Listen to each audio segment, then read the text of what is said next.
Good morning, everyone. I am Lal Singh Govia, and I am here to teach you language English. How many of you are from English medium?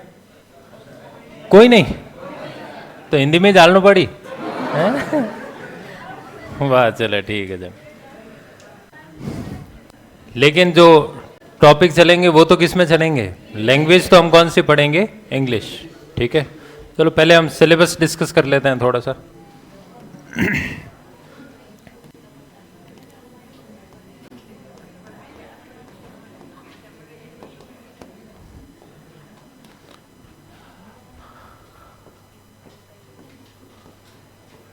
पहले बात हो रही है grammar की। Grammar का मतलब है जो चैप्टर किस में? व्याकरण में है। ठीक है, तो इसमें आपके 4 चैप्टर्स हैं। पहला नाम सुना होगा आपने, आर्टिकल्स सुना है? आर्टिकल्स। आर्टिकल्स के बाद में बात आएगी टेंस की। किसकी आएगी? टेंस के बाद में होगा वॉइस। वॉइस का मतलब हो गया एक्टिव एंड पैसिव। वाच्य नाम सुना होगा ना आप लोगों ने? ठीक है, और उसके बाद में आ जाएगा narration. Direct and indirect speech नाम सुना होगा? डायरेक्ट स्पीच और इनडायरेक्ट स्पीच। तो ये 4 चैप्टर तो किस में है? आपके ग्रामर में। ठीक है, उसके बाद बात है वोकेब की, वोकेबलरी में। अब वोकेबलरी में जो आपके है वो है idioms and phrases. Idioms and phrases यानी फ्रेजल वर्ब्स। और दूसरा है वन वर्ड सब्स्टिट्यूशन, OWS। अनेक शब्दों के लिए एक शब्द, वन वर्ड सब्स्टिट्यूशन।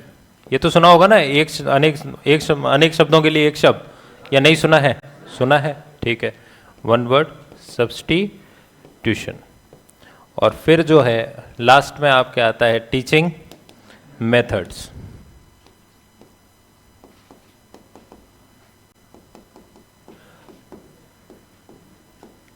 यानी शिक्षण विधियां, इनमें मेथड्स हैं। फिर आ जाएगा अप्रोच एक ही है, CLT यानी कम्युनिकेटिव लैंग्वेज टीचिंग। 3 अप्रोच होती है, लेकिन आपके कौन सी सिलेबस में है? एक ही है, और वो कौन सी है? CLT। और इसके बाद में बात करेंगे हम प्रिंसिपल्स, सिद्धांत। अंग्रेजी पढ़ने के या लैंग्वेज सेकंड पढ़ने के सिद्धांत, प्रिंसिपल्स। फिर उसके बाद में आएगा, आपने नाम सुना होगा इवोल्यूशन, मूल्यांकन। सुना है क्या? हिंदी में भी होगा, आपके शिक्षण विधियों में है ये मूल्यांकन। ठीक है, और उसके बाद में बात आएगी रेमेडियल टीचिंग, उपचारात्मक शिक्षण, रेमेडियल टीचिंग। और फिर आ जाएगा डिफिकल्टीज, क्या क्या परेशानियों का सामना करना पड़ता है। और लास्ट आ जाएगा होम लैंग्वेज, होम लैंग्वेज यानी मातृभाषा। ठीक है, तो ये है हमारा सिलेबस। ग्रामर में कितने टॉपिक हैं? 4। वोकेब में कितने टॉपिक हैं? 2।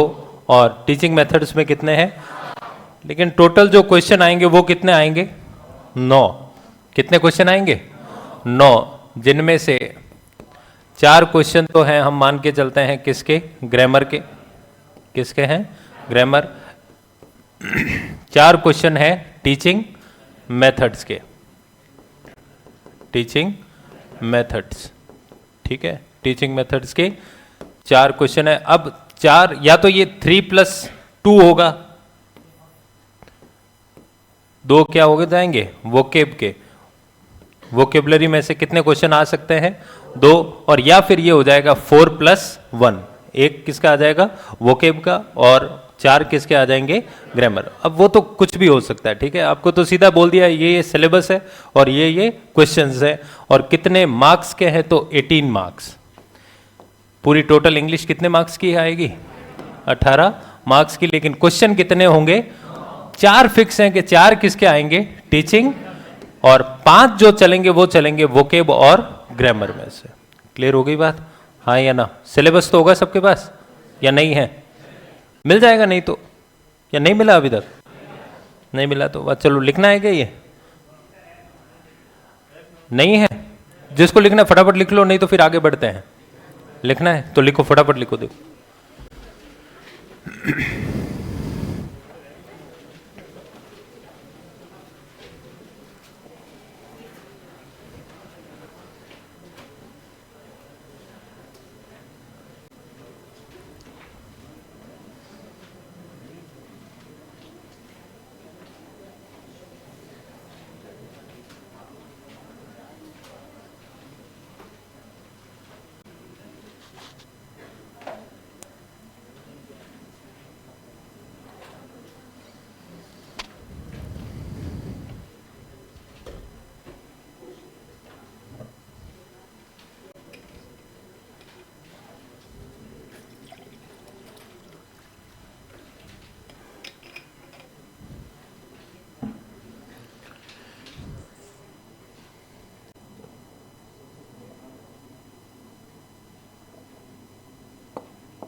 लिख ले सबने? लिख लो।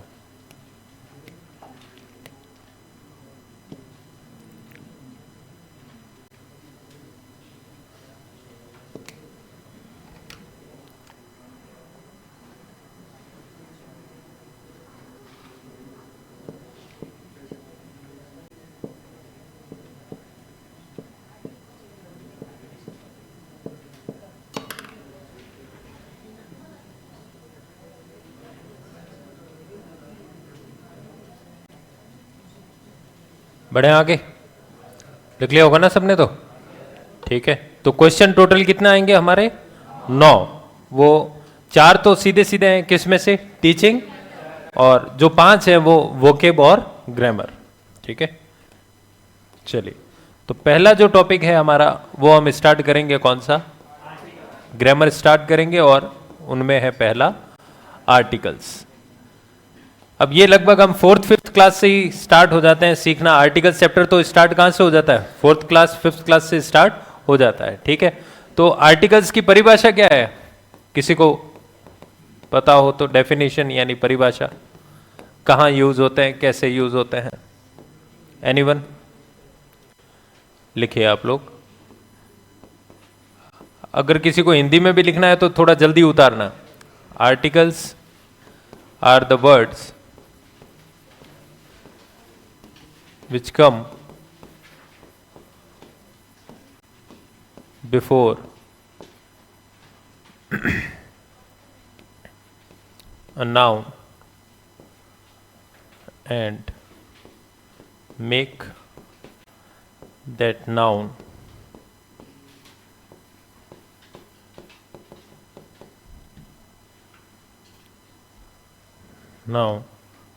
definite, yes, specific or indefinite, non-specific.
लिख ले सबने?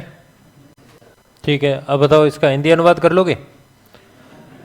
क्या समझ में आया इससे? कुछ नहीं, ठीक है, लिखो आप लोग। देखो, आर्टिकल्स वे शब्द होते हैं, आर्टिकल्स को हिंदी में कुछ नहीं कहा जाता। अगर हम पढ़ कौन सी लैंग्वेज रहे हैं अभी? इंग्लिश में ही आर्टिकल्स होते हैं, हिंदी में आर्टिकल्स। पॉलिटी में जो आर्टिकल्स होते हैं उनको बोला जाता है अनुच्छेद। यहाँ हम अनुच्छेद पढ़ रहे हैं क्या? नहीं, तो वो आर्टिकल्स अलग है, ये आर्टिकल्स अलग है। तो आर्टिकल्स वे शब्द होते हैं जो किसी संज्ञा शब्द से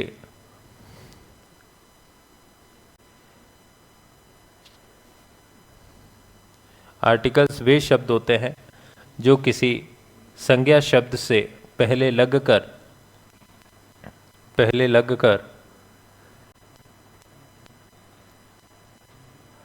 अपने बाद आने वाली, जो किसी संज्ञा शब्द से पहले लगकर अपने बाद आने वाली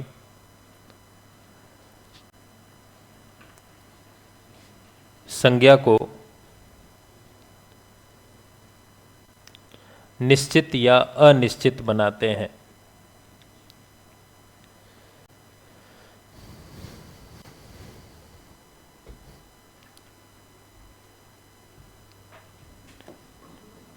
निश्चित या अनिश्चित। अब तो हिंदी में लिखवा दिया, अब तो समझ में आ गया आपको। तो आर्टिकल्स का जो कार्य है वो क्या है? वो किससे पहले लगेंगे? नाउन से पहले। ठीक है, तो आर्टिकल्स का यूज करना है तो हमें सेंटेंस में क्या दिखाई देना चाहिए? नाउन। तो नाउन से पहले लगते हैं और अपने बाद आने वाले नाउन को ये क्या बनाते हैं? निश्चित या अनिश्चित। तो डेफिनेट को हिंदी में क्या बोलेंगे हम? निश्चित। तो डेफिनेट कह लो या स्पेसिफिक, दोनों का ही हिंदी अर्थ जो रहता है वो क्या रहता है? निश्चित। और इनका क्या अर्थ रहेगा? अनिश्चित। ठीक है, तो आर्टिकल्स का कार्य है कि संज्ञा से पहले लगकर अपने बाद आने वाली संज्ञा को निश्चित या अनिश्चित बनाना। लिख ले सबने ये? ठीक है। अब पहला question, how many types of articles are there? कितने प्रकार के हैं? तीन नहीं, दो ही हैं। कितने हैं? दो। हाउ मैनी, लिखो आप साथ साथ में, how many types of articles are there? कितने प्रकार के आर्टिकल्स होते हैं?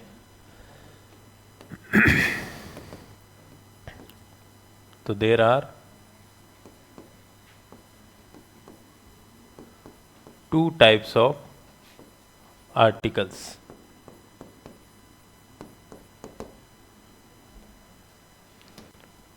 और वो हमने पढ़े हैं अभी, डेफिनेट और इनडेफिनेट।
इंग्लिश कितने आवर्स में कंप्लीट होगी ये तो डिपेंड करता है स्टूडेंट्स पर या बैच पर डिपेंड करता है। बेसिकली लगभग लगेंगे 60 आवर्स, 60 घंटे लगेंगे, 60 आवर्स। लिख लिया सबने ये, हाँ या ना? अब कितने प्रकार के आर्टिकल्स हैं? दो, कौन कौन से? इनडेफिनेट और इनडेफिनेट को हिंदी में अनिश्चित, डेफिनेट को हिंदी में। अब क्या दोनों सेम ही है क्या? नहीं, अलग अलग। इनडेफिनेट में कौन कौन सी कैटेगरी आए, कौन कौन से आएंगे? ए और डेफिनेट में कौन सा आएगा? द। तो अब मुझे बताओ इनडेफिनेट आर्टिकल्स का क्या कार्य है?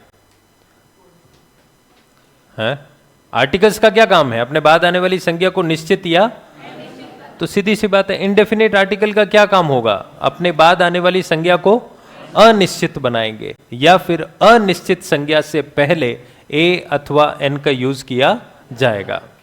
यानी जिस भी नाउन से पहले कौन लगा है, ए या एन, तो सीधी सी बात है वो नाउन कैसा है? अनिश्चित। या अनिश्चित संज्ञा से पहले किन आर्टिकल्स का यूज होगा? या तो ए का या एन का। ठीक है। अब डेफिनेट आर्टिकल का क्या कार्य है? अपने बाद आने वाली संज्ञा को निश्चित बनाएगा या निश्चित संज्ञा से पहले आर्टिकल द का प्रयोग किया जाएगा। समझ में आई बात या नहीं आई? ये क्या करेगा, इसका काम क्या है? अपने बाद आने वाली संज्ञा को, संज्ञा तो होगी ना, चाहे इनडेफिनेट हो चाहे डेफिनेट, तो अगर संज्ञा से पहले ए अथवा एन लगा है तो वो संज्ञा कैसी मानी जाएगी? अनिश्चित। और अगर द लगा है तो वो संज्ञा कैसी मानी जाएगी? निश्चित संज्ञा मानी जाएगी। ठीक है, लिख लिया ये सबने?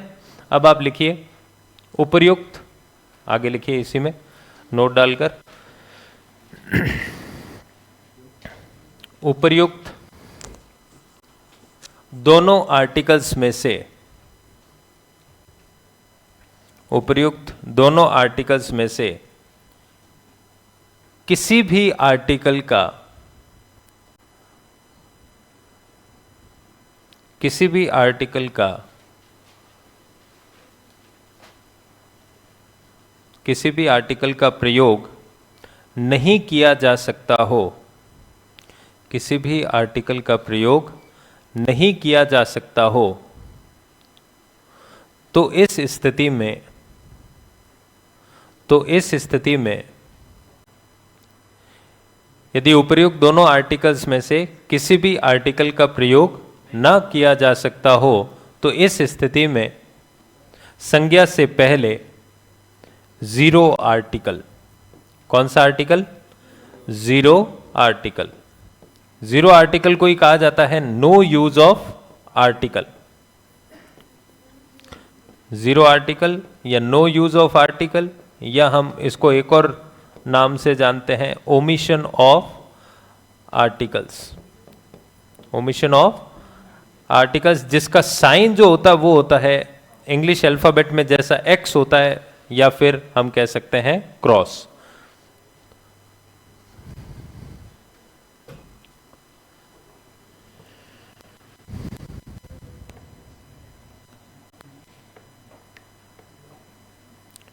तो यदि उपर्युक्त दोनों आर्टिकल्स में से, दोनों कौन से? डेफिनेट और इनडेफिनेट, ना तो निश्चित का प्रयोग किया जा सकता हो और ना ही अनिश्चित का, लेकिन रिक्त स्थान तो दिया गया है तो वहां कुछ ना कुछ तो हमें भरना ही पड़ेगा, फिल करना पड़ेगा ना उस ब्लैंक को। तो फिर हमारे पास दूसरा एक और ऑप्शन क्या है?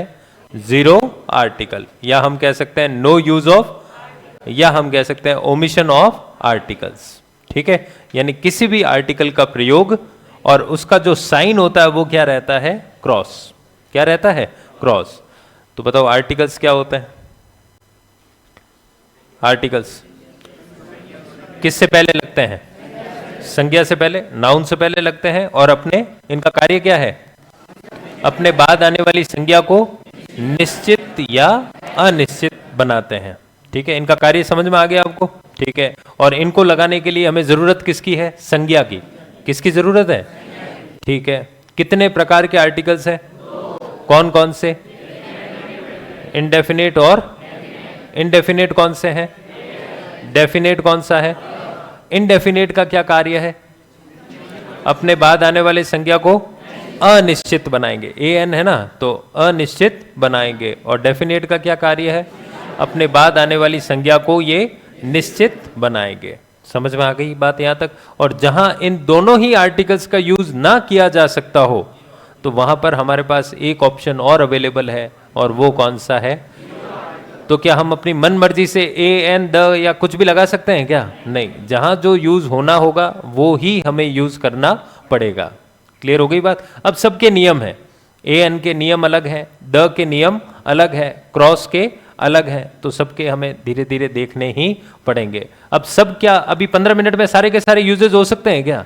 नहीं, स्टेप बाय स्टेप चलना पड़ेगा।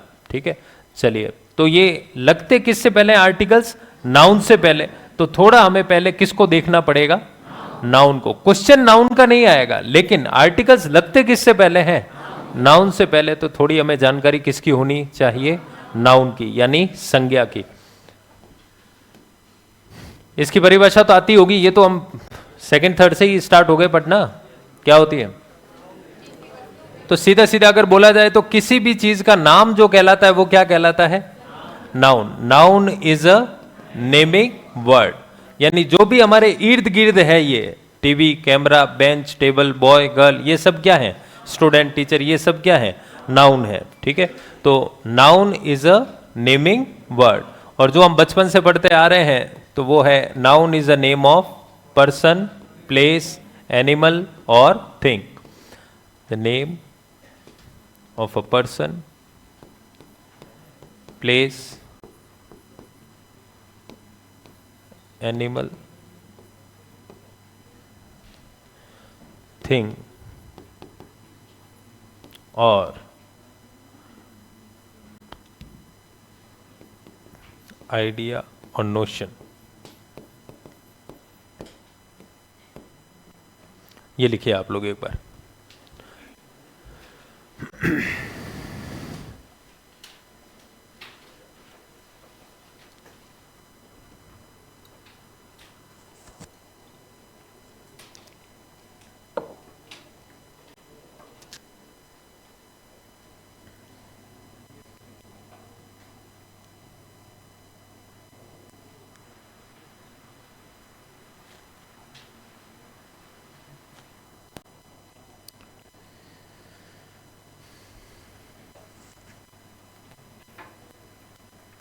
अब इसको भी हिंदी में लिखवाना है क्या?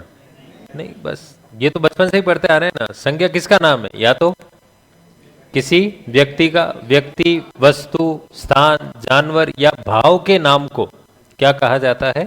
संज्ञा कहा जाता है। ठीक है, व्यक्ति, वस्तु, स्थान, जानवर या भाव के नाम को, आइडिया या नोशन का मतलब हो गया विचार, भाव के नाम को संज्ञा कहा जाता है। ठीक है, अब संज्ञा होती कितने प्रकार की है? 5। ठीक है, तो how many types of noun? How many types of nouns?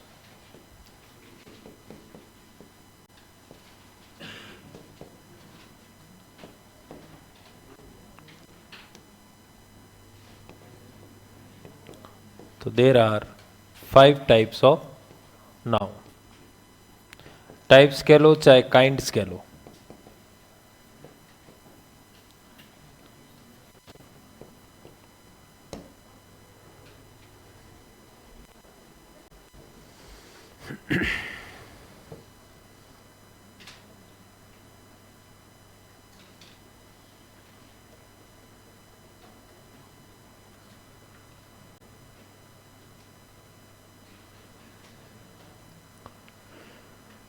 लिख ले सबने? तो कितने प्रकार के हैं नाउन? 5 प्रकार के नाउन।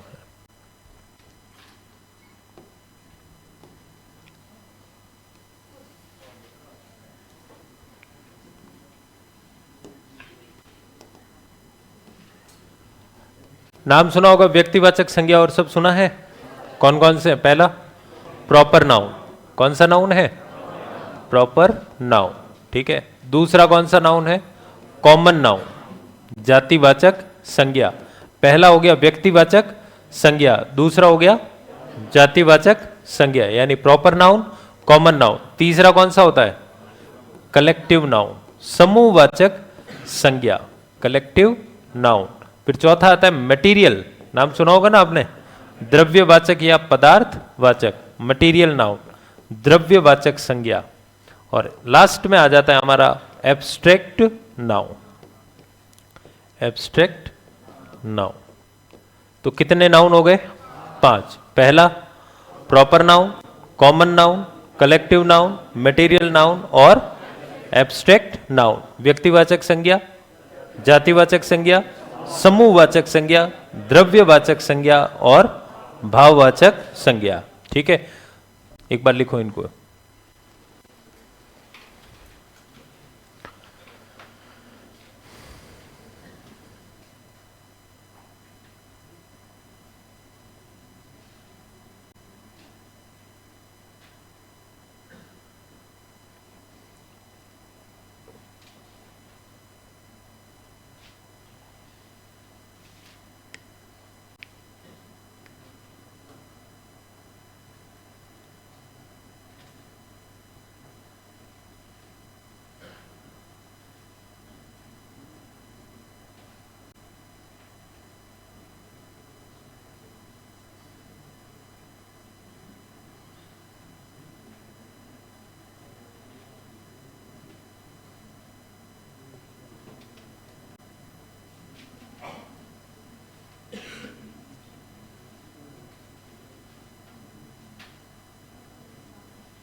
लिख ले सबने?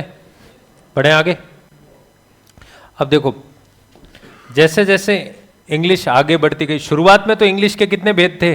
5। ठीक है, फिर जैसे जैसे आगे बढ़ी तो प्रॉपर नाउन को इन्होंने रखा प्रॉपर नाउन, कॉमन और कलेक्टिव को मिलाकर इन्होंने नाम दे दिया काउंटेबल्स। काउंटेबल्स का मतलब क्या हो गया? जिसको गिना जा सकता हो, और जिसको गिना जा सकता है वो कौन कौन से हैं? कॉमन और कलेक्ट। प्रॉपर को तो क्या रखा है? प्रॉपर। जो काउंटेबल्स में आए हैं वो कौन से हैं? कॉमन और कलेक्टिव। अब काउंटेबल्स भी जो है वो 2 तरह के हैं। जिसको गिना जा सकता है उसके 2 रूप होते हैं, singular countable noun, singular countable noun, Hindi में कहते हैं हम एक वचन की संज्ञा। ठीक है, और दूसरा जो है वो है प्लूरल काउंटेबल नाउन, यानी बहुवचन की संज्ञा। तो जिसको गिना जा सकता है उसके 2 रूप होते हैं, काउंटेबल और सिंगुलर और प्लूरल, एक वचन और बहुवचन।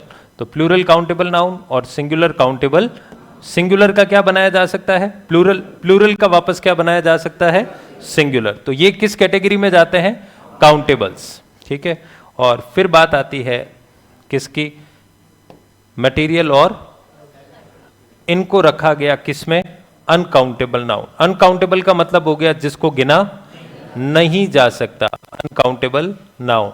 और अनकाउंटेबल नाउन हमेशा किस फॉर्म में रहता है? सिंगुलर फॉर्म में ही रहता है, क्योंकि जिसको गिना नहीं जा सकता उसको बहुवचन में परिवर्तित किया तो वो सिर्फ हमेशा किस फॉर्म में रहेगा? सिंगुलर फॉर्म में ही रहेगा। यानी जनरली इनके साथ में एस और ईएस का यूज हम नहीं कर सकते। ठीक है, तो पहले कितने थे? 5, फिर कितने हो गए? 3। और आज जब एडवांस इंग्लिश की बात होती है तो इसमें 2 ही भेद हैं संज्ञा के, फर्स्ट, सेकंड, थर्ड, फोर्थ को मिलाकर एक नाम दिया गया और 5वें को 5वां ही रखा गया। 5वां तो हमारा कौन सा है? Abstract noun.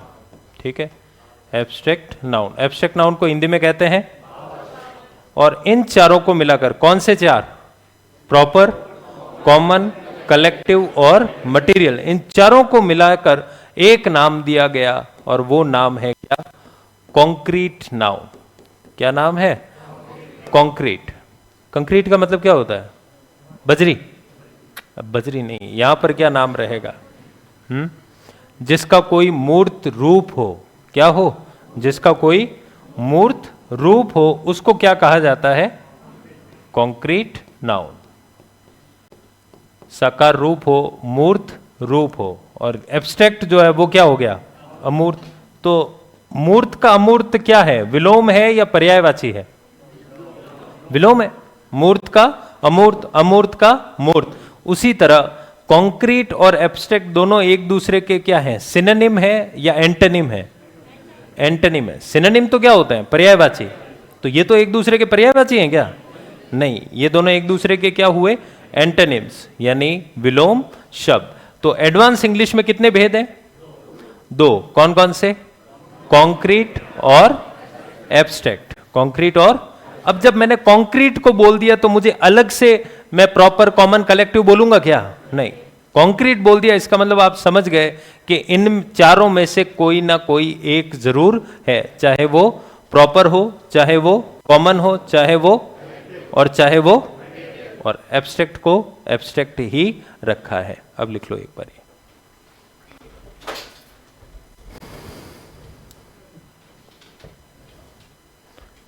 तो जब इंग्लिश बनी थी, ग्रामर बनी थी, तब तो कितने भेद थे संज्ञा के? और लेकिन एडवांस इंग्लिश में कितने हो गए हैं? दो हैं। तो ये कि ये सारे, लेकिन अब इनको दो में परिवर्तित कर दिया गया है।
लिख ले सबने? लिख लो।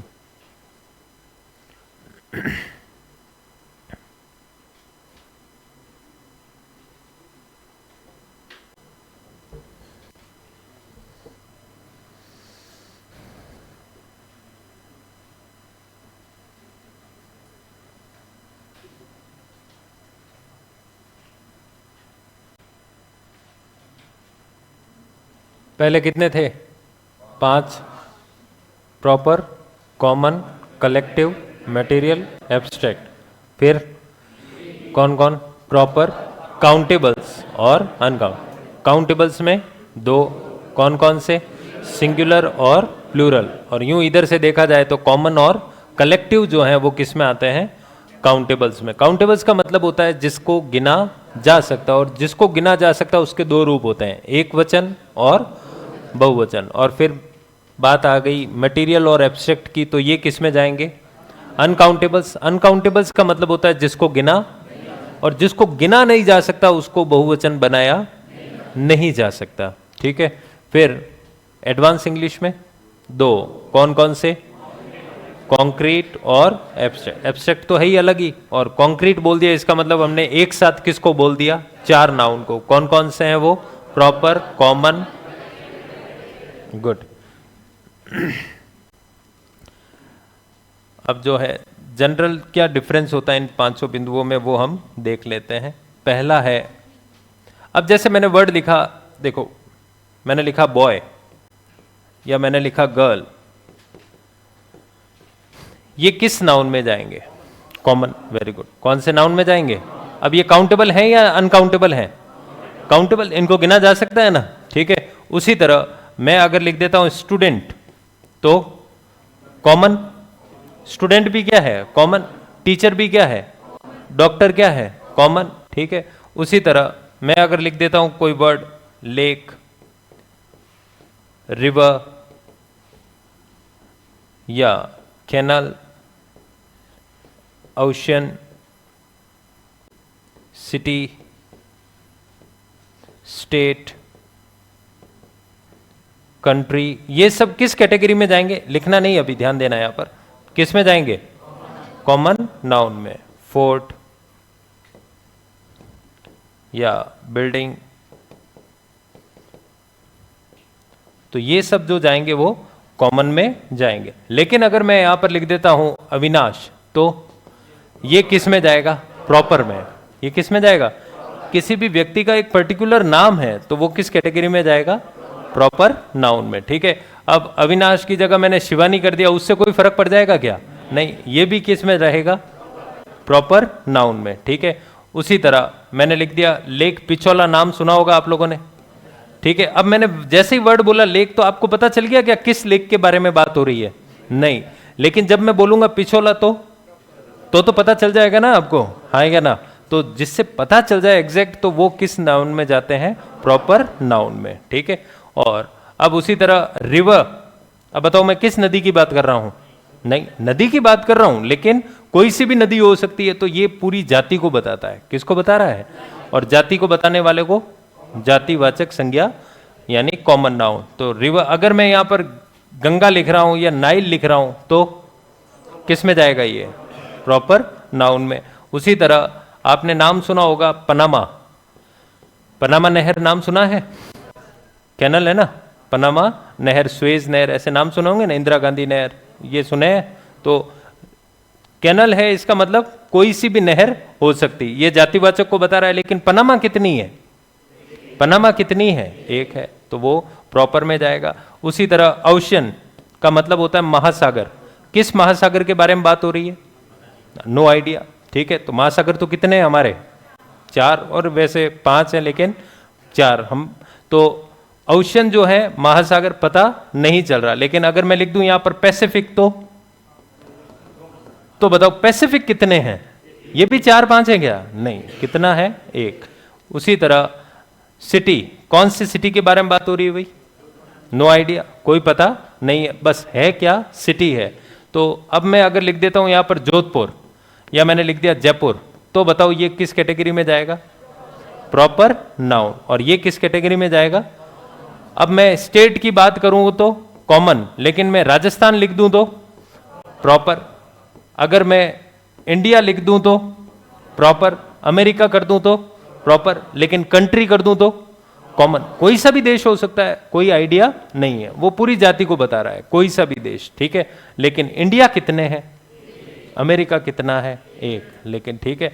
अब उसी तरह आगे हम बढ़ते हैं, जैसे फोर्ट, फोर्ट का मतलब होता है किला। कौन से किले की बात हो रही है? नो आइडिया, लेकिन मैं लिख दूं मेहरानगढ़, तो प्रॉपर। आमेर फोर्ट, तो भी कौन सा जाएगा? प्रॉपर, ठीक है।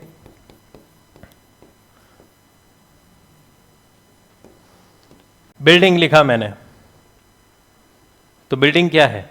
कॉमन, कोई सी भी बिल्डिंग हो सकती है, ठीक है। लेकिन अगर मैं हिस्टोरिकल बिल्डिंग की बात करूं और ताजमहल लिख दूं, तो बताओ यहां पर ये किस नाउन में चला जाएगा? प्रॉपर नाउन में। तो दोनों में डिफरेंस समझ में आया आपको? तो बताओ इसकी क्या परिभाषा होगी और इसकी क्या परिभाषा होगी? हिंदी में ही बोल दो भले। जो पूरी जाति को दर्शाए तो वो कौन सा है? ठीक है। और जो पर्टिकुलर चीजों को बताए वो, तो वो है प्रॉपर, ठीक है। तो proper noun is a name of a particular is a particular name of a person, is a particular name of a person, place, animal or thing.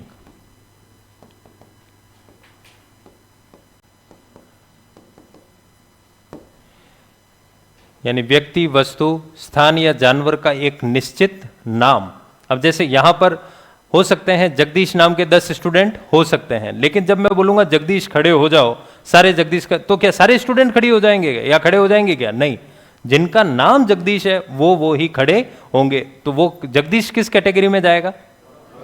और मैं कह देता हूं स्टूडेंट सारे खड़े हो जाओ, तो वो सारे स्टूडेंट्स, तो फिर वहां पर वो कॉमन में जाएगा। ठीक है, तो और इसका जो आएगा वो क्या होगा? Common noun is a name in common और वेग। वेग का मतलब होता है जो चीज हमारे लिए क्या है? अस्पष्ट है। क्या है? अस्पष्ट। इसमें तो क्या पता चल रहा है? स्पष्टता। और इसमें क्या आ रहा है? अस्पष्टता। लिख लो ये।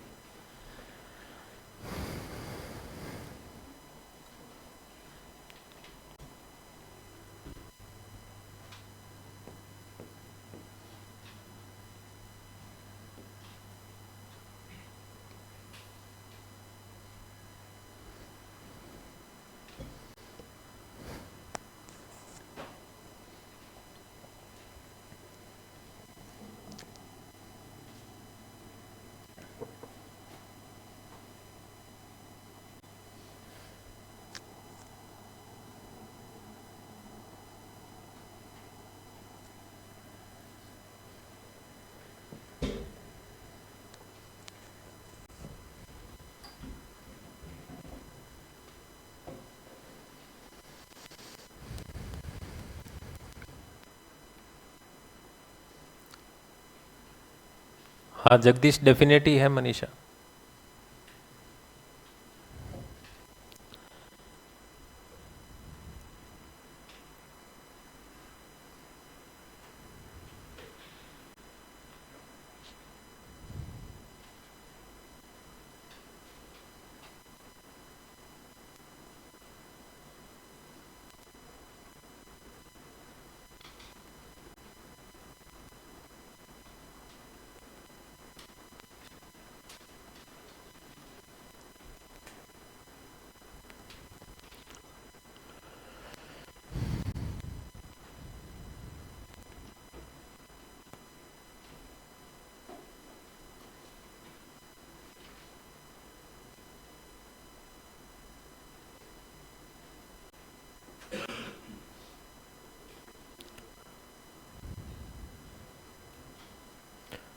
कलेक्टिव नाउन में आता है वो।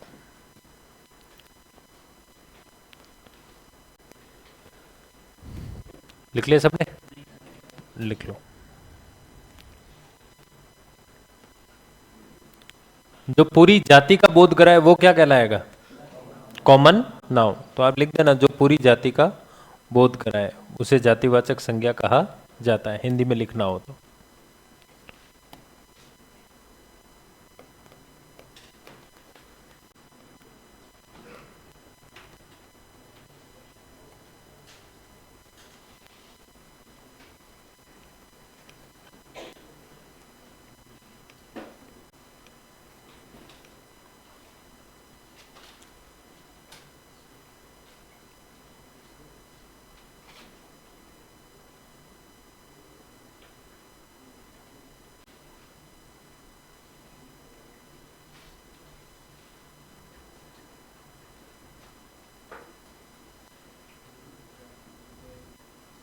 लिख लिया सबने? बढ़े आगे? लिख लो फटाफट। तो कितने नाउन हो गए हमारे? 2। कौन कौन से? प्रॉपर और कॉमन। व्यक्तिवाचक संज्ञा। और डिफरेंस समझ लोगे दोनों में या नहीं समझ पाओगे? ठीक है, तो देखते हैं। लिखिए आप लोग साथ साथ में ही लिखना।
अरे कुछ भी नाम कुछ भी रख दो, टॉमी लिख दो, वाह, उसमें क्या होगा।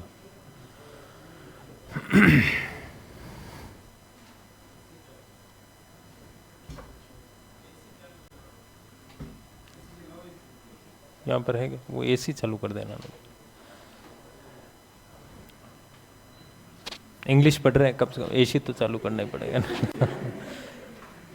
ठरका अलग है इनका, ये इंग्लिश की क्लास में बैठे हैं, एहसान है इनका। और कुछ सर? सर बस ठीक।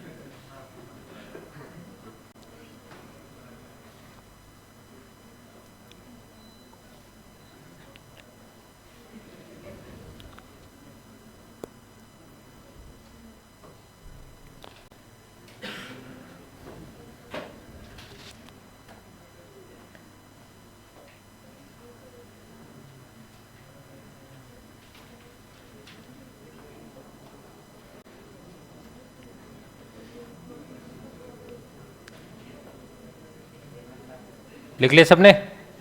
ठीक है, लिखो फटाफट लिखो। देखो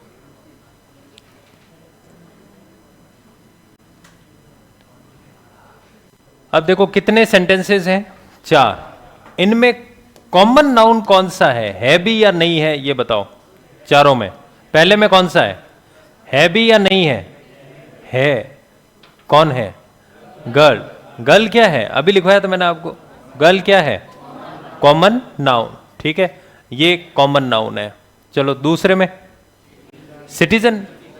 भाई सिटीजन का मतलब क्या हुआ? नागरिक। नागरिक कोई भी हो सकता है, नहीं हो सकता क्या? अब मैं यहां पर सिटीजन की जगह बॉय लिख दूं, उससे कोई फर्क पड़ जाएगा क्या? मैन कर दूं, उससे कोई फर्क पड़ जाएगा क्या? नहीं। तो ये किस कैटेगरी में जाएगा? Common noun. ये कैट क्या है? कॉमन नाउन, कोई भी बिल्ली। ठीक है, और यहां कॉन्टिनेंट कॉमन नाउन। तो ये सब जो है वो किस कैटेगरी में गए? कॉमन नाउन में। ठीक है, कॉमन नाउन। ये भी किस में है? कॉमन। ये भी किस में है? Common noun. और ये भी किस में है? Common noun. ठीक है, अब पहले वाले सेंटेंस में कोई प्रॉपर नाउन दिखाई दे रहा है क्या आपको, या नहीं दिखाई दे रहा? दिखाई दे रहा है। कौन है? अपूर्वा। ठीक है, फिर दूसरे में ऋतिक। अब इस लड़के का नाम या इस नागरिक का नाम क्या है? ऋतिक। अब ऐसा नहीं कि ऋतिक सिर्फ एक ही लड़के का नाम होगा पूरे भारत में, ऐसा है क्या? नहीं, हो तो कह सकते हैं, लेकिन जब भी ऋतिक पुकारा जाएगा तो सिर्फ कौन लोग आएंगे? जिनका नाम ऋतिक है। तो पर्टिकुलर हुआ या नहीं हुआ? निश्चित हुआ या नहीं हुआ? हो गया। तो ये किस कैटेगरी में जाएंगे? प्रॉपर। अब इस बिल्ली का नाम क्या है? तो क्या टोटो बोलते ही सारी बिल्लियां आ जाएंगी क्या? जिनका नाम है बस वो ही आएंगे। ठीक है, और फिर हम बात करते हैं, अब कॉन्टिनेंट तो कौन सा है? Common noun.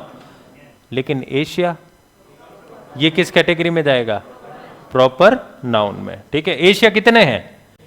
लेकिन कॉन्टिनेंट तो कितने हैं? 7। हाँ या ना? ये 5 7 है ना? 7 है। ठीक है, तो एशिया कितने हैं उनमें से? कितना है? 1। तो जब भी एशिया की बात होगी तो आपको पता चल जाएगा कौन से कॉन्टिनेंट की बात हो रही है। ठीक है, तो ये सारे जो हैं वो किस कैटेगरी में जाएंगे?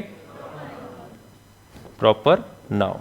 ठीक है, अब मैं यहां पर एशिया की जगह इंडिया कर दूं और कॉन्टिनेंट की जगह कंट्री कर दूं, या चाइना कर दूं, या रशिया कर दूं वहां, और वहां पे लिख दूं मैं कंट्री, तो उससे कोई फर्क पड़ जाएगा क्या?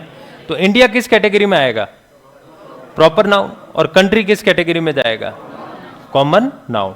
ठीक है, अब मुझे बताओ, इसमें आपको कोई वर्ब दिख रही है क्या? क्रिया, या नहीं दिख रही है? क्या है? कौन सी है? इज।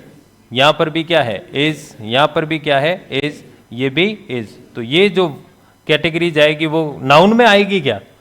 नहीं। संज्ञा अलग होता है, क्रिया अलग है, या दोनों सेम ही होते हैं? नहीं, अलग अलग। ठीक है, फिर एन क्या है? ए क्या है? ए क्या है? और द क्या है? तो ये सब क्या है? आर्टिकल्स। ठीक है, तो ये जो कैटेगरी जाएगी वो किसकी कैटेगरी जाएगी? आर्टिकल्स की। ठीक है, चलिए, अब इसमें कॉमन नाउन पता चल गया, हमें प्रॉपर नाउन पता चल गया, वर्ब पता चल गई, और आर्टिकल। तो बाकी जो बचे वो सब क्या है? अब इंटेलिजेंट, ब्रेव, फेथफुल और लार्जेस्ट, ये इनकी क्या बताई जा रही है? और विशेषता बतलाने वाले शब्दों को विशेषण कहा जाता है, और विशेषण को इंग्लिश में एडजेक्टिव कहा जाता है। ठीक है, तो ये सारे जो आएंगे वो किस कैटेगरी में जाएंगे? एडजेक्टिव। लेकिन हमें तो अभी जो समझना है वो क्या समझना है? नाउन। और नाउन में हमने दो समझे हैं, कौन कौन से? प्रॉपर और कॉमन। तो दोनों में अंतर कर लोगे ना आप लोग, प्रॉपर कौन सा है और कॉमन? तो जो पूरी जाति का बोध कराए वो कॉमन, और किसी पर्टिकुलर व्यक्ति, वस्तु, स्थान या जानवर का नाम है वो क्या आएगा? प्रॉपर। अब जैसे टाइगर, ये किस कैटेगरी में जाएगा? कॉमन। लायन किस कैटेगरी में जाएगा? कोई सा भी शेर हो सकता है, कोई सा भी टाइगर हो सकता। लेकिन अगर मैं नाम ही दे दूं T23 बाघिन, ऐसा नाम आपने सुना होगा, नाम दिए जाते हैं T1 T2, तो वो क्या हो गया? वो क्या हो गया? Proper noun. समझ में आई बात? तो किसी निश्चित नाम जो जाएगा वो प्रॉपर नाउन। ये लिख लो एक बार, ये कॉमन कौन सा है और प्रॉपर कौन सा है।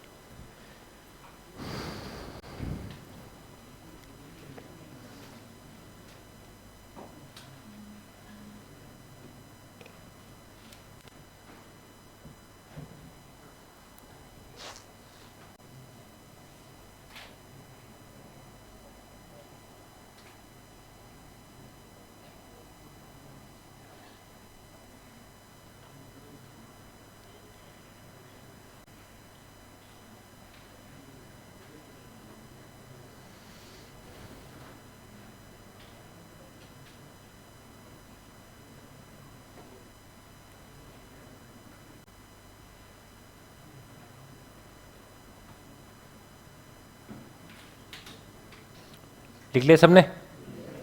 लिख लो।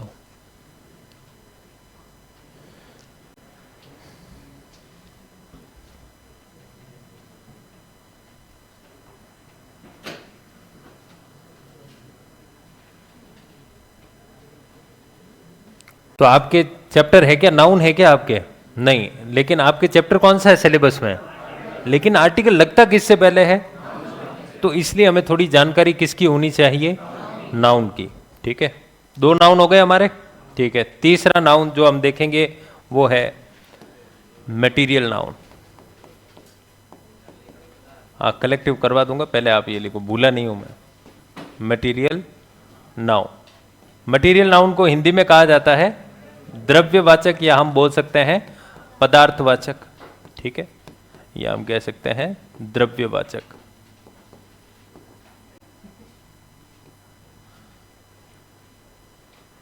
इसकी क्या परिभाषा होती है, द्रव्यवाचक या collective noun?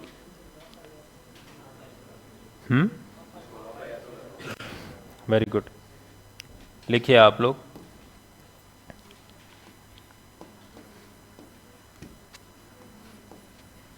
The noun which can be seen, touched, eaten, drunk, measured,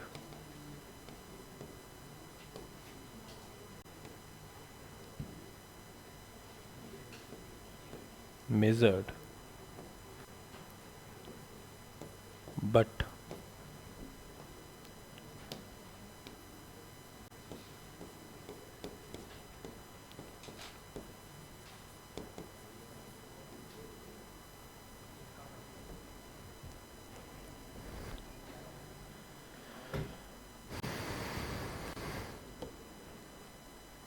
नाम से पहले आर्टिकल जनरली लगता ही नहीं है मनीषा, तो हमने कहाँ लगाया इंडेफिनेट आर्टिकल?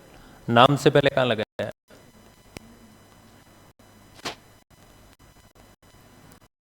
किसी व्यक्ति या नाम होता व्यक्ति का तो उससे पहले नहीं लगता आर्टिकल।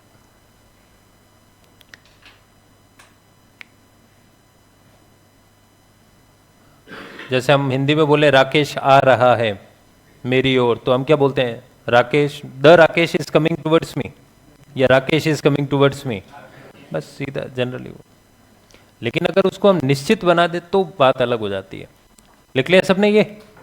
हाँ या ना? क्या समझ में आया इससे? हिंदी तो करना ही पड़ेगा ना थोड़ा बहुत तो। चलो लिखो आप फटाफट। वह संज्ञा जिसको जिसको देखा वह संज्ञा, जिसको देखा छुआ, जिसको देखा छुआ खाया पिया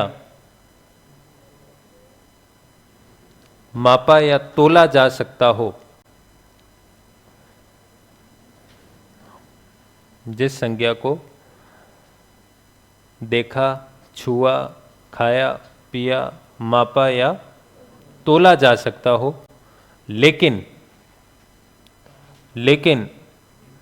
जिसे गिना न जा सकता हो। मटेरियल नाउन किस में आएगा, काउंटेबल या अनकाउंटेबल? इसी की वजह से अनकाउंटेबल। लेकिन जिसे गिना न जा सकता हो उसे द्रव्यवाचक संज्ञा या मटेरियल नाउन कहा जाता है। तो जिस संज्ञा को क्या कर सकते हैं हम, देख सकते हैं, छू सकते हैं, या खा सकते हैं, या पी सकते हैं, या फिर तोला जा सकता है या मापा जा सकता है, लेकिन गिना नहीं जा सकता, वो संज्ञा किस कैटेगरी में जाएगी? क्योंकि नाउन हमारे जो भेद हैं वो कितने हैं, 5, और ये क्वालिटीज अगर किसी में मिल रही है तो वो कौन से नाउन में जाएगा? Material noun. अब क्या एक ही चीज में ये सारी क्वालिटी आ जाएगी क्या?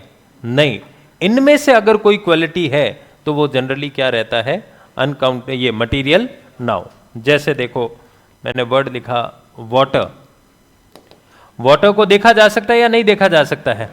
देखा जा सकता है। और छुआ जा सकता है, हम छू सकते हैं उसको, ठीक है। और पिया जाता है या नहीं पिया जाता? अब इसको क्या खाया भी जाएगा क्या? नहीं, इनमें से कोई ना कोई क्वालिटीज दिखाई देगी, ठीक है। फिर इसको मेजर कर सकते हैं क्या, माप सकते हैं क्या? हम क्या कर सकते हैं, तोल सकते हैं। लीटर्स में आता है ना, 1 लीटर्स 2 लीटर्स 3 लीटर्स। तो क्या पानी को गिन रहे हैं या लीटर को गिन रहे हैं? हम लीटर को गिना जा सकता है, पानी को गिना नहीं जाता है, ठीक है। तो वाटर क्या हुआ, काउंटेबल या अनकाउंटेबल? और अनकाउंटेबल हमारे पास कितने हैं, 2 हैं। कौन कौन से? मटेरियल और एब्स्ट्रैक्ट। तो ये क्या एब्स्ट्रैक्ट है क्या?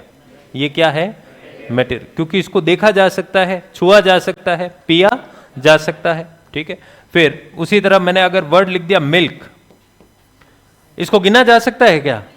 लीटर्स को गिना जा सकता है, लेकिन दूध को गिना नहीं जाएगा, ठीक है। और उसी तरह मैंने वर्ड लिख दिया जैसे कॉफी, कॉफी को क्या गिनते हैं क्या हम? नहीं, कॉफी कप्स को गिना जा सकता है, जो कॉफी के क्या हैं, कप हैं, उनको गिना जा सकता है, लेकिन कॉफी को गिना नहीं जा सकता। और इसको पिया जा सकता है या नहीं पिया जा सकता है? देखा जा सकता है। तो ये किस कैटेगरी में जाएगा, मटेरियल नाउन। लेकिन गिना जा सकता है क्या? नहीं। फिर उसी तरह कॉफी हो गया, टी हो गया, फूड, तो ये सारे ब्रेड, ये किस कैटेगरी में जाएगा, मटेरियल नाउन, ठीक है। फिर आपने नाम सुना होगा गोल्ड, सुना है नहीं सुना है? सुना है। सोने को देखा जा सकता है, छुआ जा सकता है, तोला जा सकता है या नहीं जा सकता? अब खाया भी जाता है क्या? नहीं। तो हर एक क्वालिटी हर चीज में नहीं होगी, इनमें से कोई 1-2 क्वालिटीज हर चीज में दिखाई देगी, ठीक है। तो गोल्ड को हम क्या कर सकते हैं, तोलते हैं, या गिन के लाते हो? तोल के लाया जाता। लेकिन इससे बनी हुई चीजों को क्या कर सकते हैं, गिन सकते हैं। जैसे गोल्ड कॉइन्स, सोने के सिक्के, तो वो बने तो किससे हैं, सोने से, लेकिन सिक्के को गिना जा रहा है या नहीं जा रहा है? लेकिन उसमें कितना सोना लगा है, इसको भी गिना जाएगा क्या? उसको तोला जाएगा कि कितने ग्राम है, ठीक है। फिर गोल्ड, उसी तरह सिल्वर, उसी तरह प्लेटिनम, व्हाइट गोल्ड जिसे बोला जाता है, प्लेटिनम हो गया, या फिर लेड, लेड का मतलब हो गया शीशा या जस्ता, नाम सुना है आप लोगों ने, ठीक है। फिर ग्रेफाइट, ग्रेफाइट क्या होता है, पेंसिल्स देखे हैं आपने, तो उसमें जो आंट होता है वो क्या है, ग्रेफाइट है, ठीक है। तो ग्रेफाइट हो गया। उसी तरह वुड, लकड़ी को गिना नहीं जाता है, लकड़ी को सिर्फ क्या किया जाता है, या तो तोला जाता है या फिर हम मेजर कर सकते हैं। जैसे कोई दरवाजा बनाना है, किसी ने कहा भाई 6 फीट का दरवाजा बनाना, तो भाई मेजर करके जाएगा ना, इस दरवाजे को क्या किया जाएगा, ये जो जगह है उसको मेजर करके जाएगा, उसके अनुसार वो दरवाजा बना के लेके, तो दरवाजे को तो गिना जा सकता है, लेकिन दरवाजे में जो लकड़ी लगी है उसको गिना नहीं जाएगा कि भाई इस रूम में 4 दरवाजे हैं, 5 दरवाजे, तो हमने किसको गिना, लकड़ी को या फिर दरवाजे को? दरवाजे को। लेकिन ये किससे बना है? लकड़ी से। लकड़ी को गिना। लकड़ी से बनी हुई चीजों को क्या कर सकते हैं? गिन सकते हैं। जैसे टेबल गिना जा सकता है, टेबल को, टेबल, टेबल्स, चेयर, चेयर्स, होता है नहीं होता, पोडियम, पोडियम्स, ये हो सकता है, ठीक है। तो अब बताओ ये पोडियम, चेयर, टेबल, ये किस में जाएंगे? मटेरियल में नहीं जाएंगे। इनको तो गिना जा सकता है, और मटेरियल को गिना, ये जाएंगे कॉमन नाउन में। कौन से नाउन में जाएंगे भाई? टेबल कौन सा नाउन है? Common noun. चेयर कौन सा नाउन है? पोडियम कौन सा नाउन है? Common noun. लेकिन ये जिससे बने हैं, ये किससे बने हैं भाई? लकड़ी से, या मैं कह दूं आयन। आयन का मतलब क्या होता है? लोहा। लोहे से बने हुए गेट को, लोहे से बनी हुई चीजों को हम गिन सकते हैं, लेकिन लोहे को गिना, इसको आप खरीदोगे भी तो जनरली तोल पे खरीदा जाता है, और बेचा भी जनरली तोल पे ही जाता है, ठीक है। तो इसको तोला जा सकता है, इसको मेजर भी किया जा सकता है, लेकिन इसको गिना, लेकिन लोहे से बनी हुई चीजों को, अब जैसे लोहे के सरिये, सुना होगा आप लोगों ने, सरिया जो होता है, आयरन रॉड्स, रॉड्स को गिन सकते हैं, लेकिन उसमें सोना कितना लगा है इसको गिना नहीं जाता, इसको क्या किया जाता है? तोला जाता है। तो जिसको क्या क्या किया जा सके, देखा जा सके, छुआ जा सके, क्या लोहे को छू नहीं सकते हम, या छू सकते हो, लेकिन उसको गिन सकते हो क्या? नहीं। तो जिसको देखा जा सके, छुआ जा सके, खाया जा सके, पिया जा सके, या फिर तोला जा सके, और या फिर हम कह सकते हैं मापा जा सके, लेकिन गिना न जा सके, but can not be counted. तो ये जो क्वालिटीज होती हैं वो किस नाउन की ओर इशारा करती हैं? वो है मटेरियल नाउन, ठीक है। लिख लो फटाफट ये।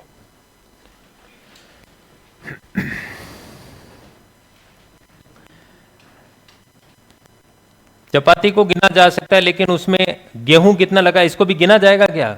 गेहूं लेने जाते हो, दाने गिन के लाते हो क्या? नहीं। तो वो तो सीधी सी बात है, तोला जाएगा कि 10 kgs हैं, 20 kgs हैं, या 100 kgs हैं। अब जैसे शुगर, शक्कर, क्या है? मटेरियल है या कॉमन है? मटेरियल है। राइस मटेरियल नाउन है। अरे सीधी सी बात है, जब आप दुकान पे जाओगे तो क्या 4 दाने और 4 दाने इसके मांगोगे क्या? शक्कर के, चावल के 4 दाने दे दो, कोई टोट के तो करने नहीं। तो मेन चीज है वो किस कैटेगरी में जाएंगे? सॉल्ट किस में जाएगा बताओ? नमक, मटेरियल। पैकेट को गिना जा सकता है सॉल्ट के, लेकिन सॉल्ट को गिना, उसको सिर्फ क्या किया जाएगा? तोला जाएगा, ठीक है। सॉल्ट हो गया, शुगर हो गया,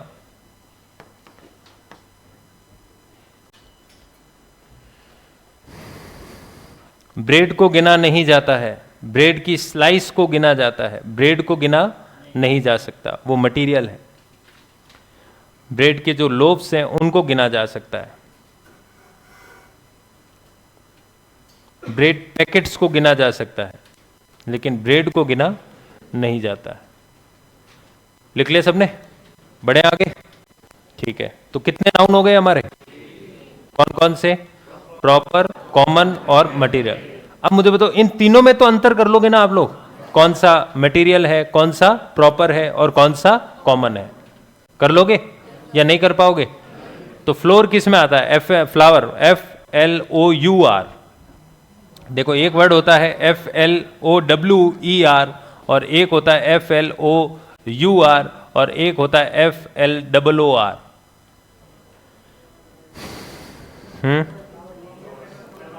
भाई फ्लावर ये किस में चला जाएगा? ये तो अलग ही रखते हैं अभी। अब ये दोनों तो हम देख ही चुके हैं ना, या नहीं देख चुके हैं? फ्लावर कौन सा है? फूल तो है। तो यहाँ पे क्या ट्रांसलेशन बैठे हो गया? फूल। फ्लावर जो है वो कौन से नाउन में जाएगा? कॉमन या प्रॉपर? कौन से फूल की बात हो रही, पता चल गया क्या? नहीं। तो ये है कॉमन, और इसको गिना जा सकता है या नहीं गिना जा सकता? गिना जा सकता है ना, ठीक है। अब इसको, ये क्या है? फ्लावर का क्या, इसका मतलब क्या है? ये तो चलो फूल हो गया, ये हो गया आटा। आटे को गिन के लाते हो गया आप लोग? उसको तोला जाता है, खाया जा सकता है, अगर उसकी चीजें बनाई जाए तो उनको क्या कर सकते हैं, लेकिन फ्लोर से बनी हुई चपाती को गिन सकते हैं हम बोलते हैं ना 4 चपाती खा चुका हूं, 5 चपाती खा दो, तो वो उनको तो गिना जा सकता है, लेकिन हर चपाती में आटा कितना लगा है उसको भी गिन लोगे क्या आप लोग? नहीं। कितने गेहूं लगे वो गिन लोगे क्या? नहीं। तो इसको सिर्फ क्या किया जा सकता है, तोला, और इसको गिना भी जा सकता है। समझ में आई बात? अब मुझे एक बात बताओ, फूलों से बनता है गुलकंद, नाम सुना होगा आपने, गुलकंद नाम सुना है या नहीं सुना है? हैं? फ्लावर सीड नहीं सुना है? गुलकंद तो नाम सुना ही होगा आप लोगों ने। तो गुलकंद को भी गिना जाएगा क्या? फूलों को गिना जा सकता है, लेकिन गुलकंद को गिना, वो मटेरियल है, उसको खाया जाएगा, तो उसको तोल के लाया जाएगा। 1 केजी है, 2 केजीज हैं, 3 किलोग्राम्स हैं, कुछ भी। तो कौन सा नाउन काउंटेबल है? फ्लावर। अनकाउंटेबल कौन सा है? ये फ्लावर, ठीक है। और ये किस कैटेगरी में गया? Common noun. ये किस कैटेगरी में गया? Material noun. इसको तोला जा सकता है, 10 केजीज, 20 केजीज। तो कितने नाउन हो गए हमारे? 3। ठीक है। चौथा आ रहा है हमारा एब्स्ट्रैक्ट नाउन। एब्स्ट्रैक्ट का मतलब क्या हुआ? भाववाचक संज्ञा।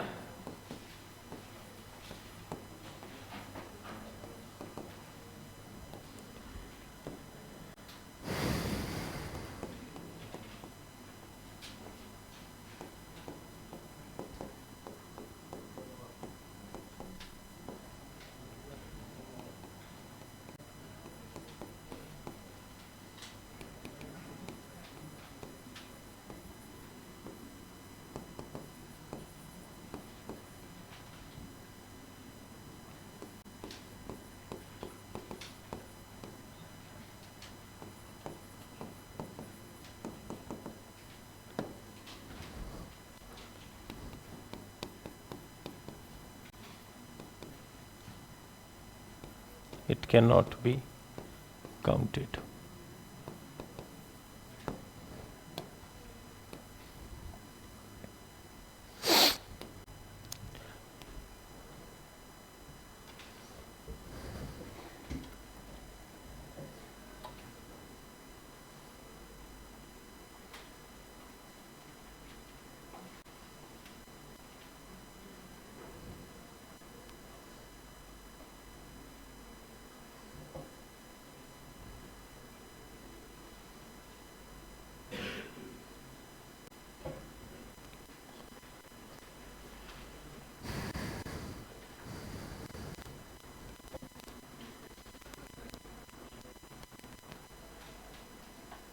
लिख लिया सबने?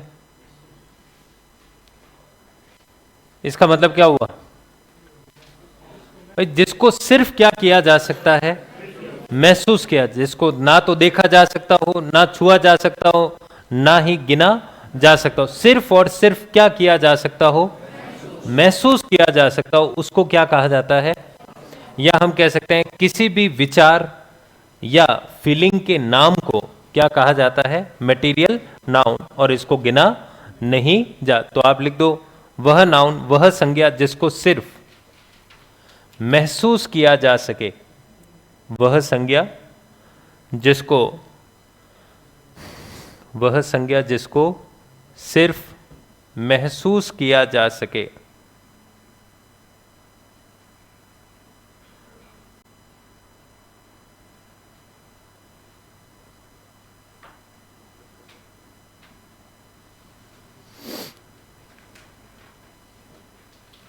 ठीक है, जिसको सिर्फ क्या किया जा सके?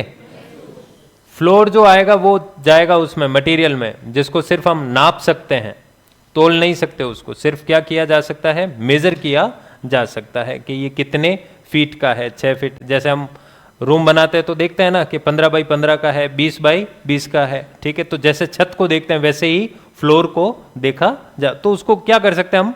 मेजर कर सकते हैं। क्या कर सकते हैं? और टच कर सकते हैं? नहीं कर सकते हैं, क्योंकि इसमें मटेरियल जो लगा है उसको टच किया जा सकता है। हाँ, तो इसको गिना नहीं जा सकता। किसको? Abstract noun. जैसे देखो मैंने लिखा वर्ड ऑनेस्टी। क्या वर्ड लिखा मैंने? ऑनेस्टी का मतलब होता है ईमानदारी।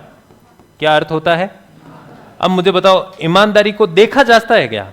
ईमानदारी को देखा नहीं जाता। ईमानदारी को सिर्फ क्या किया जाता है? क्या इसको छुआ जा सकता है क्या? ईमानदार व्यक्ति को छू सकते हैं, ईमानदार व्यक्तियों को गिना जा सकता है, लेकिन ईमानदारी को गिना, उनमें कितनी ईमानदारी है इसको क्या तोल लेंगे क्या हम? नहीं। 2 किलो या 3 किलो ऐसा नहीं होगा। कहीं मिलती है क्या ये? नहीं। तो इसको सिर्फ और सिर्फ क्या किया जा सकता है? महसूस किया जा सकता है। उसी तरह बहादुरी, अब बहादुरी का प्रदर्शन किया है नहीं किया, ये सिर्फ हम क्या कर सकते हैं? महसूस कर सकते हैं। क्या कर सकते हैं? महसूस। ब्रेवरी का मतलब क्या हुआ? बहादुरी। किसने कितनी बहादुरी दिखाई, ये सिर्फ हम क्या कर सकते हैं? महसूस कर सकते हैं। ठीक है। फिर अब जैसे मैंने वर्ड लिखा ब्यूटी या फेयरनेस,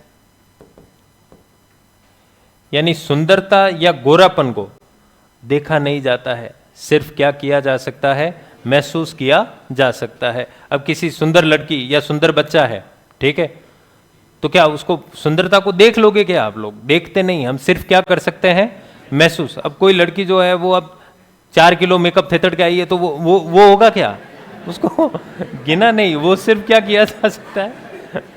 सिर्फ क्या किया जा सकता है? महसूस किया जा सकता है। लेकिन एग्जैक्टली कितनी सुंदर है इसका आइडिया हम तोल के नहीं कर सकते, सिर्फ महसूस कर सकते हैं कि हाँ भाई ये ऐसी लड़की मैंने आज तक, और ये औकात से बाहर है इधर तो उस तरफ ज्यादा ध्यान देने की जरूरत, हाँ, तो हमारे अंतरात्मा ही कह देती है तो ऑनेस्टी, ब्रेवरी या ब्यूटी, फेयरनेस, डार्कनेस, उसी तरह काइंडनेस। काइंड व्यक्ति को गिन सकते हैं, काइंड व्यक्ति को देख सकते हैं, लेकिन उसकी दयालुता को गिना नहीं जा सकता। देखा सिर्फ और सिर्फ क्या होगा? महसूस किया जा सकता है कि हाँ उसने दयालुता का प्रदर्शन किया है, यहां दया दर्शाई है। उसी तरह विनम्रता, विनम्रता को देखा जाएगा क्या? नहीं। सिर्फ क्या किया जाएगा? महसूस किया जा सकता है कि हाँ उसने ये शो की है। पोलाइटनेस, उसके बाद में अब जैसे वर्ड आ गया मदर। क्या वर्ड आ गया? इनको गिना जा सकता है या नहीं गिना जा सकता? मदर को तो गिना ही जा सकता है, नहीं गिना जा सकता क्या भाई? 3 माताएं 4 माताएं हो, गिना जा सकता है ना, या नहीं गिना जा सकता? गिना जा सकता है। तो ये किस में जाएगा? मटेरियल या एब्स्ट्रैक्ट? कॉमन। किस में जाएगा? वही है, mother, father, brother, sister, boy, girl, student, teacher, ये सब किस में जाएंगे? लेकिन अगर मैं यहां पर लिख देता हूं मदरहुड, तो मदरहुड मतलब है मातृत्व, और मातृत्व का मतलब ममता, हाँ या ना? ठीक है। तो मां की ममता को गिना जा सकता है क्या? माओं को गिना जा सकता है, लेकिन मां की ममता को ना तो तोला जा सकता है और ना ही गिना जा सकता। उसको सिर्फ क्या किया जाएगा कि यहां पर ममता, मां ने ममता दर्शाई है या नहीं, उसको सिर्फ क्या किया जा सकता है? महसूस। उसी तरह भाईचारा, भाईचारे को गिना जाएगा क्या? ब्रदरहुड, ब्रदर को गिना जा सकता है। ब्रदर, ब्रदर्स बोलते हैं ना, भाई, एक भाई और एक से ज्यादा भाई, तो ब्रदर्स बोल देंगे। लेकिन ब्रदरहुड को गिना, भाईचारे को सिर्फ क्या किया जाएगा? महसूस किया जाएगा। ठीक है। उसी तरह पितृत्व, पिता से रिलेटेड क्या होगा? पितृत्व। मां से रिलेटेड क्या होता है? मातृत्व। तो फादरहुड, फादर को गिना जा सकता है, लेकिन फादरहुड को गिना, उसको सिर्फ क्या किया जा सकता है और महसूस किया जाएगा, तो वो किस कैटेगरी में जाएगा? Abstract noun. समझ में आई बात? अब एक बात बताओ, जैसे ये मैंने वर्ड लिखा मैनेजर, कॉमन नाउन, क्योंकि इनको गिना जा सकता है भाई। इस जो है इस इंस्टीट्यूट में कितने मैनेजर काम कर रहे हैं? 5 हो सकता है, 10 हो सकता है, नहीं होता क्या? इस बैंक में कितने मैनेजर अपॉइंट किए गए? 2 मैनेजर, 3 मैनेजर, 4 मैनेजर्स, होता है नहीं होता है? होता है। तो मैनेजर को गिना जा सकता है। अब जब गिना जा सकता है तो ये एब्स्ट्रैक्ट में आ जाएगा क्या? ये किस में जाएगा? कॉमन में। किस में जाएगा? और इस मैनेजर का नाम हो जाता तो वो किस में जाता? प्रॉपर में। चीजें समझ में आ रही है बात? और फिर इसमें से मैंने आर हटा दिया तो बताओ ये क्या हुई? ये हो गई क्रिया। क्या बन गई ये तो है नाउन।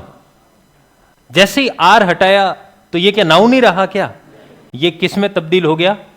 क्रिया। तो संज्ञा और क्रिया दोनों सेम है क्या? रात दिन का फर्क है, संज्ञा अलग है और क्रिया अलग है, लेकिन सिर्फ हमें एक्स्ट्रा क्या हटाना पड़ा? आर। या मैं इसी स्पेलिंग में आर लगा दूं तो ये चीजें बदलेगी या नहीं बदलेगी? तो इससे क्या समझ में आया? भाषा में, अब हिंदी भाषा में जहां बिंदी लगनी चाहिए वहां पर नहीं लगाई तो भाषा, वो वाक्य शुद्ध हो जाएगा क्या? नहीं। और जहां लगनी चाहिए थी वहां नहीं लगाई, या जहां नहीं लगनी चाहिए थी वहां लगा दी। जहां एक मात्रा लगानी चाहिए थी वहां पे हमने कितनी लगा दी? या जहां दो लगानी थी वहां पर कितनी लगाई? तो ये क्या शुद्ध हो जाएगा क्या? तो भाषाओं में हम अपने हिसाब से कुछ भी लगा या हटा नहीं सकते। जो जैसा है उसको वैसा याद करना ही पड़ेगा, क्योंकि चीजें बिल्कुल बदल जाएंगी। तो मैनेज जो है वो क्या है? वर्ब। ये क्या है? वर्ब, क्रिया है ये, ठीक है। और मैनेजर है वो क्या है? नाउन। अब देखो, अगर मैं इसी में लिखता हूं,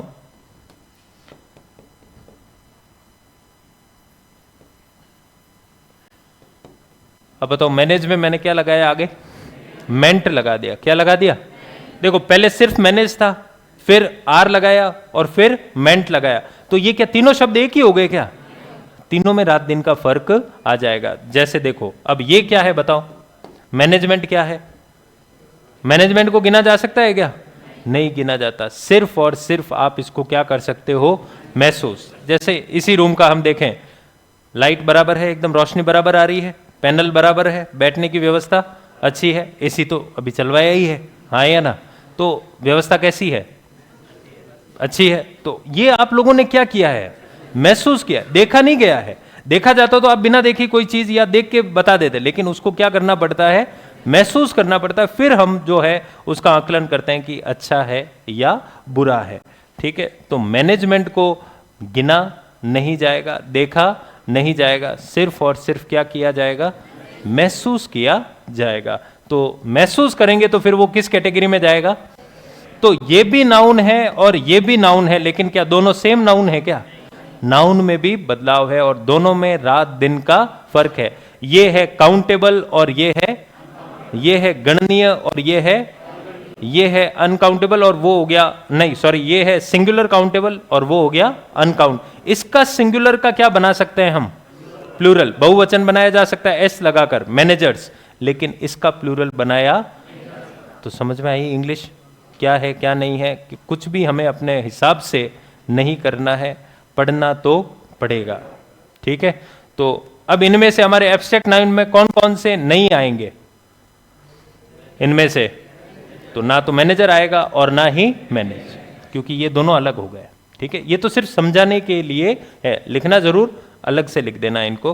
तो यहां से मैं हटा दूं या पढ़ा रहने दो? आप लिख दोगे नीचे? ठीक है, लिख लो फटाफट ये।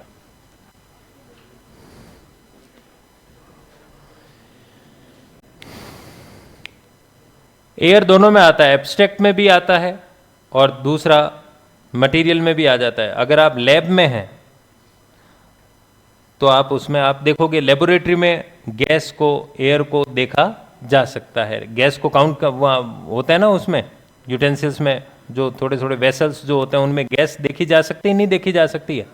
तो अल्टीमेटली गैस जो है एयर का ही वो हम कह सकते हैं। तो दोनों ही होते हैं, एयर काउंट वो उसमें भी आता है, मटेरियल में भी और एब्स्ट्रैक्ट में भी।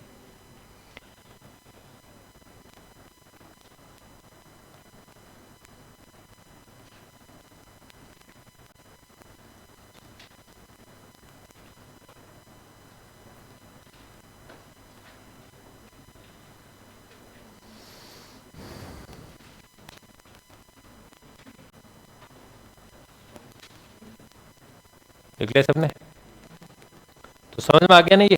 तो वो कौन सा नाउन हुआ बताना? तो ये कौन सा नाउन हुआ? Common noun. वेरी गुड, ये नाउन आ गया कौन सा? लिख देना। और ये कौन सा नाउन आया? Abstract noun. तो दोनों नाउन बदल गए ना। और अगर इनमें से मैं MENT भी हटा दूं, R भी हटा दूं, तो ये किस में चला जाएगा? तो वर्ब अलग, कॉमन नाउन अलग, एब्स्ट्रैक्ट नाउन अलग, सब अलग अलग। बढ़े आगे? लिख लिया सबने? ठीक। कितने नाउन हो गए? चारों में डिफरेंस कर लोगे आप लोग या नहीं कर पाओगे? ठीक है, लास्ट कौन सा बचा? Collective noun.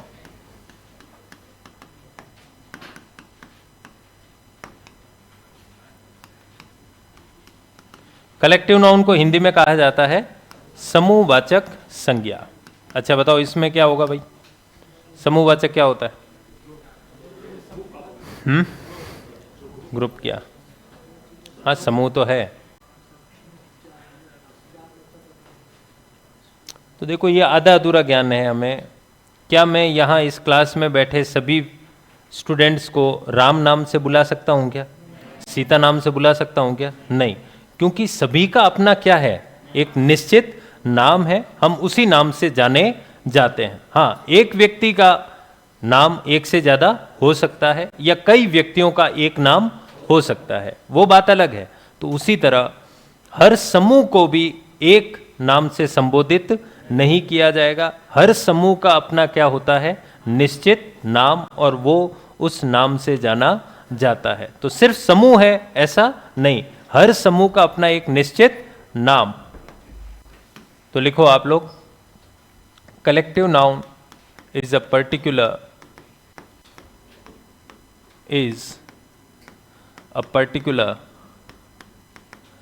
name of a group, particular name of a group।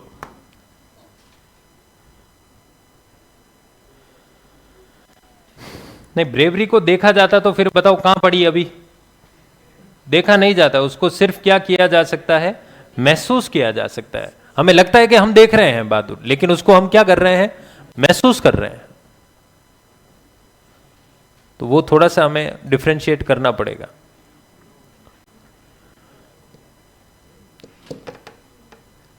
लिख लिया?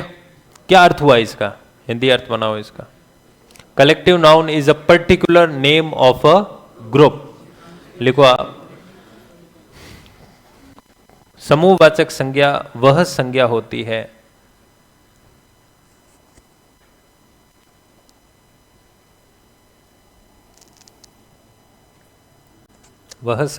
है जिसमें हर समूह का एक निश्चित नाम होता है। वह संज्ञा होती है जिसमें हर समूह का एक निश्चित नाम होता है। समझ में आया ना? तो सिर्फ और सिर्फ हम ऐसा नहीं कि हर समूह को, अब हमारे क्या है, सिर्फ हमें एक ही नाम आता है समूह को लेके, और वो क्या वर्ड है?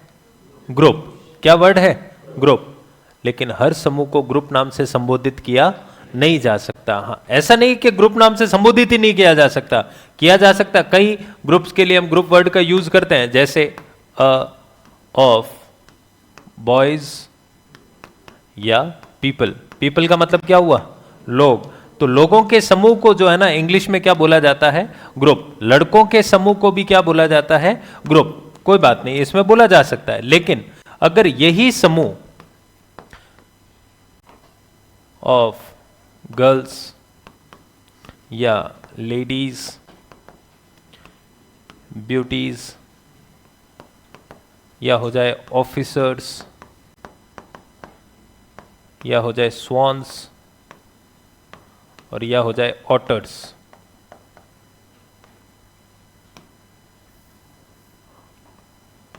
स्वॉन्स या ऑटर्स,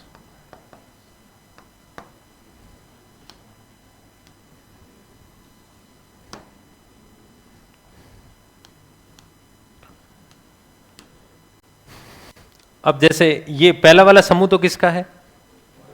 लड़कों का। या तो लोगों के समूह को इंग्लिश में हम क्या बोल सकते हैं? ग्रुप। लड़कों के समूह को भी क्या बोल सकते हैं? अब अगर इस समूह का मतलब क्या, एक ही लड़का होगा क्या उस समूह में? एक से तो ज्यादा होंगे, ठीक है, तभी समूह बोला जाएगा। लेकिन अब ये समूह किसका है? गर्ल्स का, लड़कियों का, ठीक है। गर्ल्स या लेडीज यानी महिलाएं, ब्यूटीज यानी अप्सराएं या सुंदरियां, या फिर ऑफिसर्स, जो भी ऑफिसर्स होते हैं ना, उनके समूह को।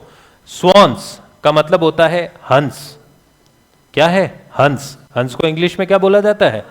स्वॉन्स। और या फिर हो ऑटर्स। ऑटर्स का मतलब, अब हमने बना दिया राजस्थान में गोगड़ मिन्नान बिल्ली का हस्बैंड, ये नहीं है, ये है ऊद बिलाव। नाम सुना होगा आपने, ऊद बिलाव सुना है? जनरली पानी का जानवर होता है, पानी में रहना ज्यादा पसंद करता है। अपनी लाइफ का लगभग 80% जो जीवन वो व्यतीत करता है किस में करता है? लेकिन वो दिखता थोड़ा बिल्ले जैसा ही है। बिल्ला देखा है? गोगड़ मीना देखा है कभी? मेल कैट, या नहीं देखा है? देखा है ना, उसका ही जैसा थोड़ा, लेकिन वो थोड़ा बड़ा होता है ऊद बिलाव। ठीक है, तो अब क्या गर्ल्स के ग्रुप में ऊद बिलाव आ गए क्या?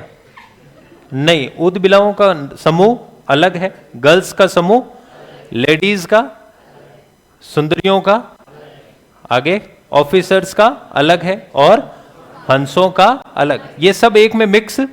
लेकिन इन सभी समूह के लिए एक नाम अगर हमने यहां पर ग्रुप कर दिया ना, तो ये गलत हो जाएगा।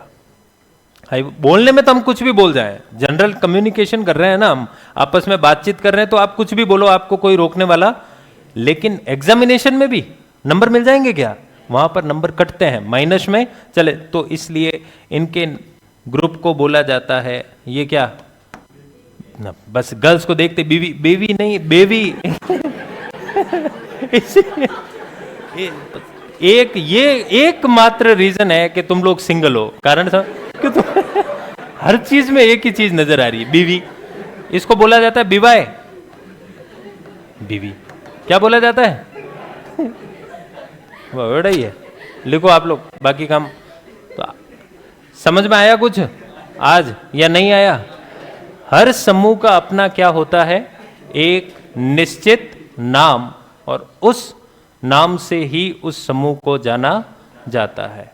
थोड़े और एग्जाम्पल करके लाना कलेक्टिव नाउन के, नहीं समझ में आया तो कल वापस पूछ लेना, वापस मैं समझा दूंगा। लेकिन ये जितना भी आज हुआ है वो आपको कल याद होना चाहिए। कितने बजे तक है क्लास? हाँ हो गई, बस हो गई सर, यूं नहीं कि 2 मिनट ज्यादा ले लो, हो गई घणो ही तो आओगे कल? चलो ठीक, पढ़ के आना, ठीक है? सारी चीजें जितना भी हमें देखो रिवाइज तो करना ही पड़ेगा, पहले बता रहा हूं मैं। ऑटर्स मतलब ऊद बिलाव। चलिए, थैंक यू।